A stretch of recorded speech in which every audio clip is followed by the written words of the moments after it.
नमस्कार, लक्ष्मी हिंदी जंक्शन में आपका स्वागत है।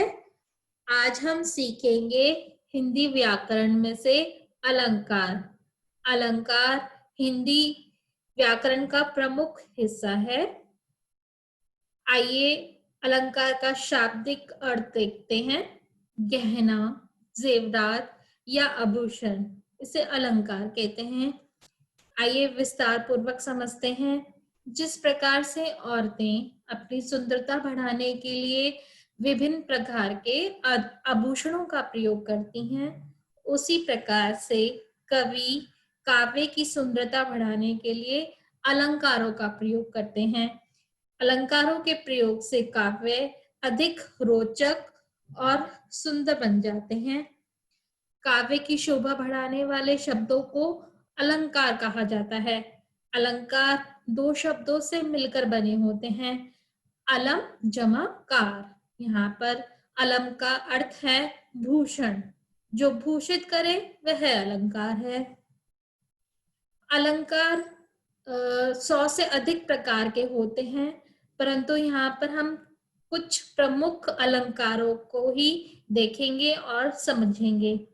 पहला है शब्द अलंकार, दूसरा है अर्थ अलंकार और एक और है उभय अलंकार, वह हम आगे जाके समझेंगे। शब्द अलंकार, आइए इसे समझते हैं। शब्द अलंकार दो शब्दों से मिलकर बना होता है, शब्द जमा अलंकार। शब्द अलंकार के प्रमुख भेद इस प्रकार से हैं। पहला है अनुप्रास अलंकार, दूसरा है यमक अलंकार, तीसरा है श्लेष अलंकार। आइए एक एक करके तीनों को विस्तार पूर्वक समझते हैं। अनुप्रास अलंकार, काव्य को सुंदर बनाने के लिए किसी वर्ण को बार बार प्रयोग में लाएं, उसे अनुप्रास अलंकार कहा जाता है। आइए अनुप्रास अलंकार को विभाजित करके देखते हैं। अनु मतलब किसी शब्द को बार बार प्रयोग में लाना, प्रास मतलब वर्ण, तो किसी वर्ण की बार बार आवर्ती हम कह सकते हैं अनुप्रास अलंकार होती है। जैसे कि नीचे दिए गए उदाहरण में है, च वर्ण की आवर्ती बार बार दी गई है। आइए देखें इसे। चंदा चमके चम चम, चीखे चौकन्ना चोर, चीटी चाटे चीनी, चटोरी चीनी खोर। इस पंक्ति में च वर्ण की आवर्ती बार बार हुई है, अर्थात च वर्ण को बार बार प्रयोग किया गया है, तो ये अनुप्रास अलंकार होगा। आइए दूसरा उदाहरण देखते हैं। इस उदाहरण में भी च वर्ण की आवर्ती बार बार हुई है। जैसे चंदू के चाचा ने चंदू की चाची को चांदनी चौक में चांदी के चम्मच से चटनी चटाई। च वर्ण की बार बार आवर्ती हो रही है, तो अनुप्रास अलंकार है। आइए आगे देखते हैं यमक अलंकार। यहाँ पर जहाँ एक शब्द या शब्द समूह अनेक बार बार आए, तो उन्हें यमक अलंकार कहते हैं।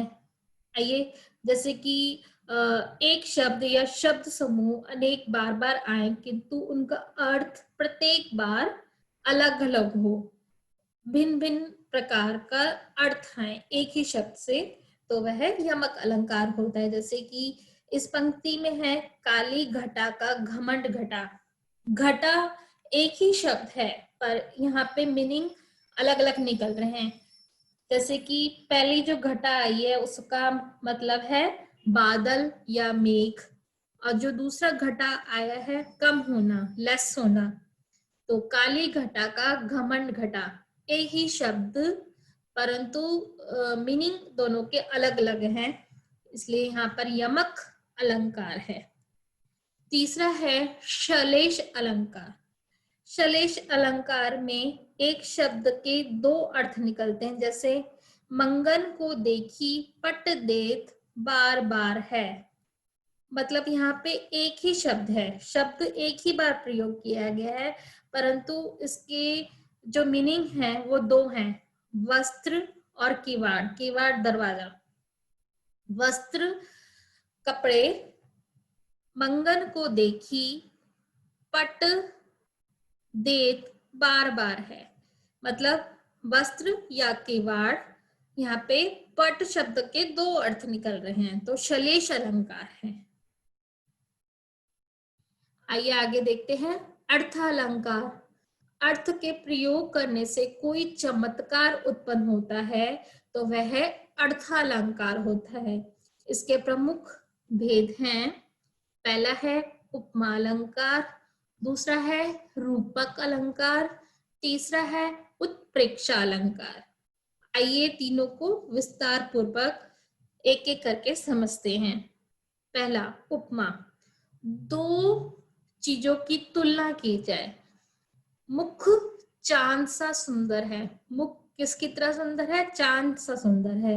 तो यहाँ पर उपमा अलंकार है, तुलना की जा रही है। किससे की जा रही है? चेहरे की सुंदरता किससे करी जा रही है? चांद से करी जा रही है तुलना, तो उपमा अलंकार है। आगे दूसरे वाक्य में देखते हैं, फूलों सा चेहरा तेरा, कलियों सी मुस्कान है। चेहरा किसकी तरह है? फूलों की तरह है, और मुस्कान किसकी तरह है? कलियों की तरह है। तो तुलना की जा रही है, दो इस पंक्ति में तुलना की गई है दोनों की, तो उपमा अलंकार है। और उपमा अलंकार का एक और हिंट यहाँ पे दिया गया है, जैसे कि स, सी, ऐसा, जैसा, जो समान शब्द आएंगे, ये किस में आते हैं? ये शब्द तुलना में ही आते हैं। तो इन शब्दों जहां पे सासी आ जाए तो ये उपमा अलंकार हो जाएगा। यह इसका एक हिंट है। दो चीजों, आगे देखते हैं रूपक अलंकार।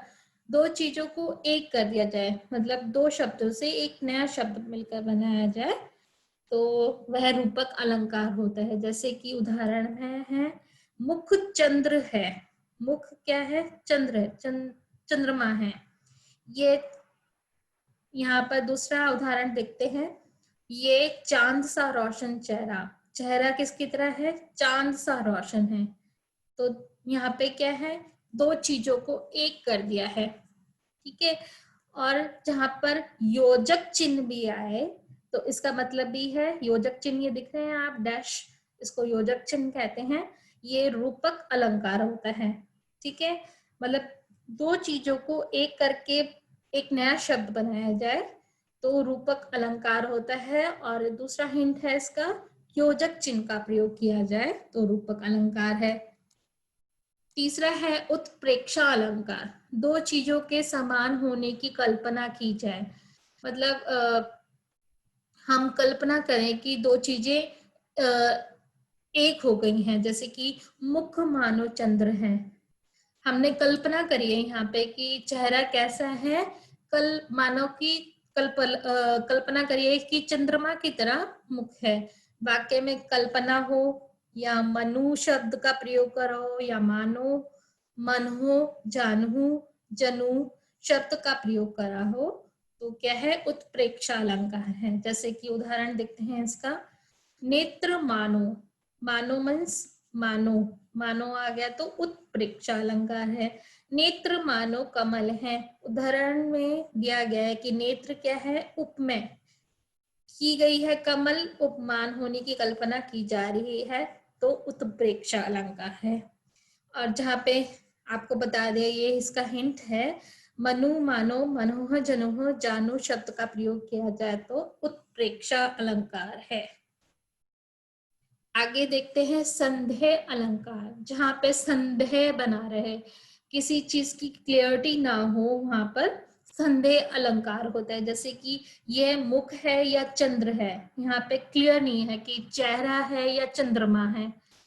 कुसुम है या तोते की चोंच है। मतलब कवि इसमें बोल रहे हैं कि कुसुम है या फूल है या तोते की चोंच है।